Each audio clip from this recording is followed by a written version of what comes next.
HSC exam 2024 সালের পরীক্ষার্থীর জন্য সুসংবাদ। তো আউযুবিল্লাহি মিনাশ শাইতানির রাজিম বিসমিল্লাহির রহমানির রহিম। আল্লাহ তাআলার নাম শুরু করছি 5 মিনিট ক্লাসের পক্ষ থেকে সবাইকে আন্তরিক শুভেচ্ছা এবং অভিনন্দন। তো আজকে এমন একটি বিষয় নিয়ে আলোচনা করব, সেটা আমি অনেকে কমেন্ট বক্সে বলছেন যে ভাইয়া আমার তো 6টি থেকে 7টা টিক হয়েছে মিলিয়ে। আমি পরীক্ষা দিয়ে আসার পরে আমি এসে বাসায় মিলিয়েছি, তারপরে আমার 6 থেকে 7টি টিক হয়েছে।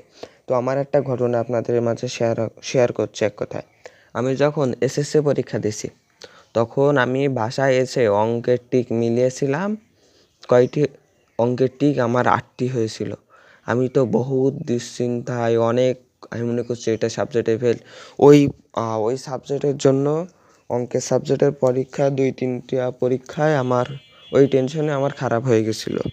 তো এই খারাপ হওয়ার কারণে এবার আমি তো ভেবেছিলাম যে আমার আবার পরীক্ষা দিতে হবে। আমি স্টাডি আবার করছিলাম অঙ্কে আরও ভালো করার।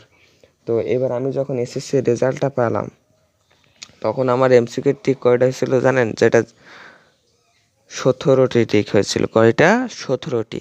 তো আপনারা কেউ মন খারাপ করবেন না। আর এই যে আমরা যে এমসিকিউর টিকগুলো দিই বা এটা হচ্ছে সাজেশন, ঠিকই উত্তরমালা দিই, কিন্তু এটা হচ্ছে ধরেন 100-র ভিতরে 70% সঠিক। আর বোর্ডে তো অন্যরকম, ওরাই একটা টিকে 100 বার ভেবে তারপরে উত্তর দেয়, কিন্তু আমরা বিভিন্ন সোশ্যাল মিডিয়া যেগুলো পেয়ে থাকি এগুলো 70% হয়। তো আমি বলছি যাদের টিক নিয়ে কয়টা হয়েছে, 6টি থেকে 7টা, 8টা, 9টা হয়েছে, তারা সমস্যা নেই, কারণ 4th সাবজেক্ট যোগ হবে। এই নিয়ে টেনশন করার কোনো ওয়েই পাচ্ছি না আমি, কারণ আমিও এমন টেনশন করে আইছি এক সময়, বুঝলেন? এটাই সেজন্য আমার এক্সপ্রেশন থেকে আপনাদের মাঝে শেয়ার করছি। তো আপনারা কোনোভাবেই দুশ্চিন্তার মধ্যে থাকবেন না।